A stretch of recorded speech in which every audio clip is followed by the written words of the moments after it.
युक्त 2 रिजल्ट को नहीं जारी है आउ एक नुआ अपडेट केउ तारीख रे प्रकाश पाइब परीक्षा फल एथिसह केउ वेबसाइट रे सर्वप्रथम छात्र छात्री पाई परिबे रिजल्ट एने उच्च माध्यमिक शिक्षा परिषद बोर्ड पक्षरु जारी होईछि एक बड़ घोषणा। तबे जानि रखंतु कि मे मास शेष सप्ताह रे युक्त 2 परीक्षा फल प्रकाश पाइब।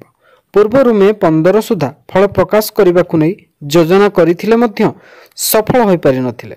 तबे आसंता 25 तारिख रे साधारण निर्वाचन परे रिजल्ट प्रकाश करबा नै सूचना मध्य मिलुछि। तेबे दुईटी पर्यायर उत्तर खाता मूल्यांकन विलंब सांगकु साधारण निर्वाचन जोगु परीक्षा फल विलंब प्रकाश करा जिबा नै परिषदर जण अधिकारी कहिसंती। तेबे एका सांगरे ही कला विज्ञान धंदामूलक फल प्रकाश करबा नै उच्च माध्यमिक शिक्षा परिषद पक्षरु कहा जायछि। तेबे केउ दिन फल प्रकाश पाइब ताहार धार्य होई नथिले मध्य जून पूर्वरु फल प्रकाश करबाकु नै सीएचएससी उच्च माध्यमिक शिक्षा परिषद पक्षरु पदक्षेप निया जायछि एवं जने परिषद कहिसंती जे समस्त खाता मूल्यांकन ठीक भाबे होईछि। खाता देखा परे एबे टाबुलेशन चलीछि तेणु करी छात्र छात्री के व्यस्त विव्रत न हेबाकू मध्य कहा जायछि एवं सर्वप्रथम रिजल्ट देखिबाकू चाहुछंती जदि तेबे लिंक डिस्क्रिप्शन रे दिया जायछि ओ एही वेबसाइट रे प्रत्येक वर्ष रिजल्ट प्रकाश पाई थाए एवं एही वर्ष मध्य एही वेबसाइट रे रिजल्ट सर्वप्रथम प्रकाश पाइबो।